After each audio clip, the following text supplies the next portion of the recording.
Considered by many to be the greatest game of all time, the Legend of Zelda Ocarina of Time captured the hearts of gamers and made them think like true adventurers, like no 2D title could. That's right, this is the first Legend of Zelda game to include the third dimension. In the first and third game, everything was seen from a bird's eye or top-down perspective. In the second game, Nintendo switched to a more traditional side-scrolling layout with some bird's eye perspective views on the overworld. For this game, Nintendo finally was able to utilize the third dimension to deliver one of the greatest games ever. It was so goddamn nice to look at back in the day. This is the Legend of Zelda Ocarina of Time for the Nintendo 64.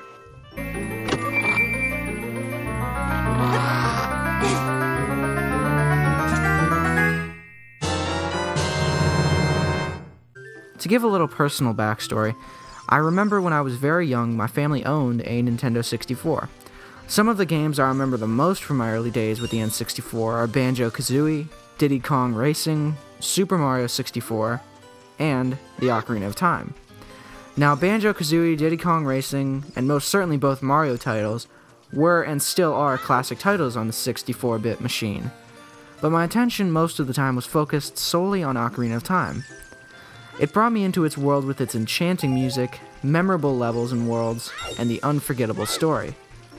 I remember this game blowing me away as a young child, and even today, I still feel like a child when I pop this into my N64 for the billionth time. It's a game I will truly never forget.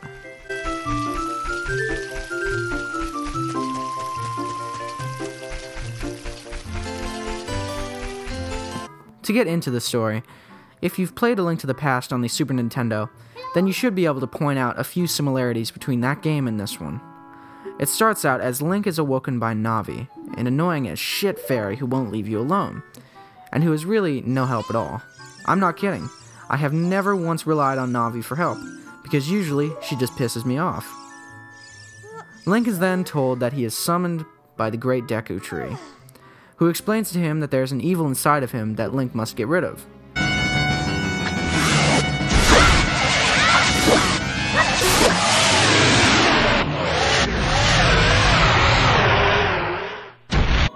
After doing so, Link is then told the story of how the world was created, which was nice if you were a first-time Zelda player. Eventually, Link is able to set out on his own and journey to Hyrule Castle, where he is to meet with Princess Zelda.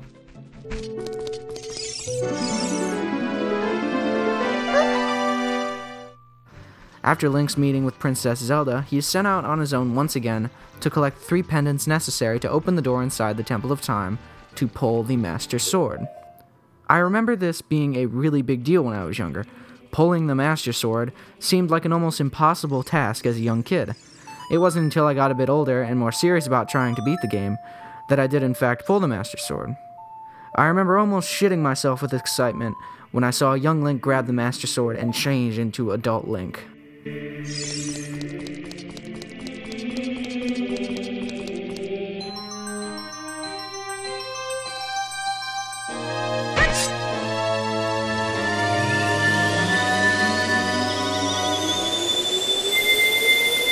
Once you pull the Master Sword, you're given a bunch of exposition by some guy named Rauru. And once back in the Temple of Time, Link meets Sheik. She explains to Link that he needs to rid the 5 temples of their respective bosses and save the sages inside. These sages are needed to get into Ganondorf's castle and to save Princess Zelda.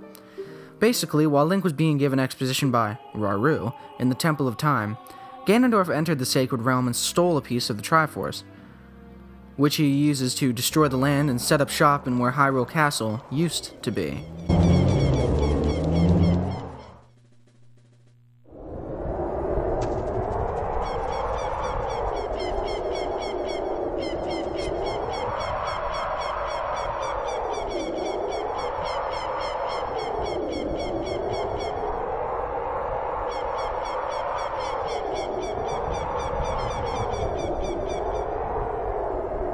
The changes in the worlds before and after Link pulls the Master Sword are shocking and truly made me stop and think about what Ganondorf has done to the people of Hyrule.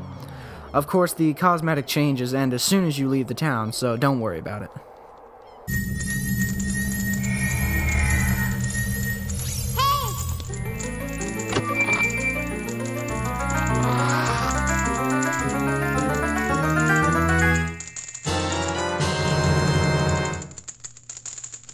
To explain the title of this game, Link is able to use the musical instrument called an ocarina. In the beginning of the game, Link is giving a regular wooden ocarina from a girl from his village named Saria. He can use it to play songs that are useful throughout the game. Once Link tries to enter Hyrule Town, he sees Princess Zelda fleeing from Ganondorf on horseback, as she throws another ocarina into the moat of the town.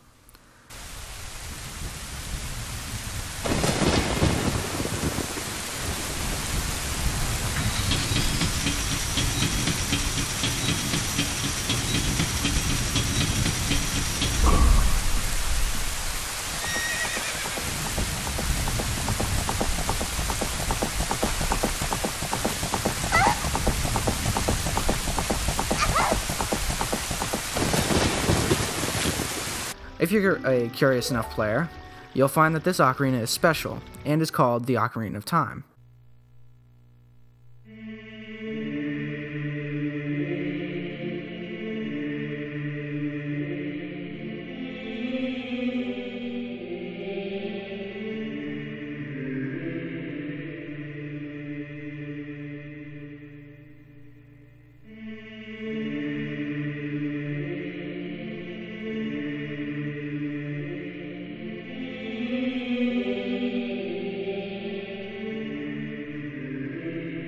This ocarina can be used to travel to different dungeons once you have their respective song unlocked. To travel forwards and backwards in time, you'll need to use the Master Sword, which looks really cool every time I see it. For an N64 game released in 1998, Ocarina of Time really raised the bar in terms of what this 2-year-old Nintendo console could do at the time. Everything looked so damn good back then. But that was back then.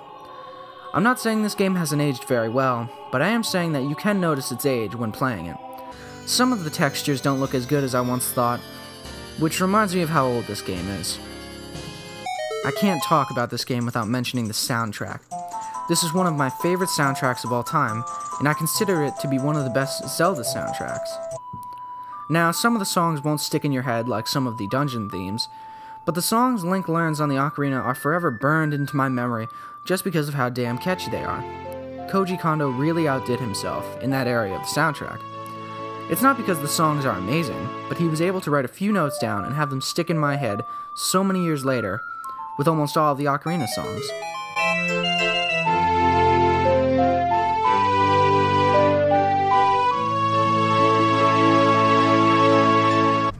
This game was a big part of my childhood, and I'm sure a lot of other people's as well. I really had to think about how this game stacks up between the previous entries in the series. Many people often tell me that this game is nothing more than a 3D Link to the Past.